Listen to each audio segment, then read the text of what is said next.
অনেক কিছু বলে, বিএমডব্লিউ গাড়ি থামায় মারলো, এখানে আর কি বলতে পারি? বুঝতে পারছি। ধানমন্ডি গুলশান একের থেকে লোক আসে, আচ্ছা, বড় বড় নামি দামি লোক আসে, আমি কি খারাপ মাল বেচি ভাই? ভাই কি করেন? আজকে হলো গরুর তেহারি, আমরা সবাই মিলে খাবো ভাই, ফ্রেশ তেহারি রকমানের রাই। বিসমিল্লাহির রহমানির রহিম। যা আজকে যা ল এই ল। আপনি তো যেটা দিয়ে আমি নিজেও এটাই খাই, আমার আচ্ছা, আচ্ছা। মালগুলো খারাপ বলবো না, আমি যে পাবলিক যেটা খাবো এটাই আমি নিজে খাই। আরে ভাই এই কথা কন, কালকে রাইতে আমারে মালয়েশিয়া থেকে 4টা ফোন দিছে, আচ্ছা, ভাই আচ্ছা। আমার আজকে কয়টা লোক যাবো, কয়টা মাল দিয়ে আমার মালয়েশিয়া পাঠাইতে হবে। আচ্ছা আচ্ছা আচ্ছা। এখন মেয়ে আমার খাইবো, আমার ভিডিওগুলো অনেক দেখে, আমার ভিডিও দেখে তাকে পছন্দ হয়েছে, মাংস খাইবই তারা। আচ্ছা, আমার আচ্ছা। বিকাশের টাকাও মারছে 2000 টাকা, ও মাইরাও দিছে আমার টাকা। বুঝতে পারছি। কারণ মালয়েশিয়াতে পাঠাইছে, বেটা 5 জন লোক আইবো, 10 বাটি মাংস অর্ডার আছে, বুঝতে পারে না ভাই ফোন দিছে। বেশি একটা বাইরের দেশের মানুষই ফোন দেয়। এখন না আমাদের পক্ষ থেকে খাও, বিরিয়ানি খাও। ইনশাআল্লাহ। ওইখান থেকে উঠে রাখছেন আমাদের অনুরোধে। জি জি।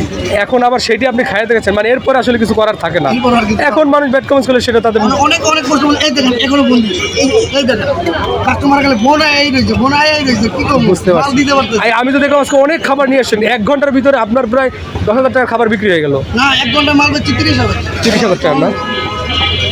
আমি মিরপুর 1 হতশালী মহিলা কলেজের মেন গেটের এখানে গরুর মাংস বিক্রি করতেছি। গরু 5টা, মুরগি 5টা, গরু 10টা। আপনি তাহলে 6টা বাজে আইসা পড়েন, 10টা গরু 5টা মুরগি, আপনি 6টা বাজে আইসা পড়েন। আপনার মুরগি থাকবে 18-19 পিস, গরু থাকবে 1 কেজি 400 গ্রাম।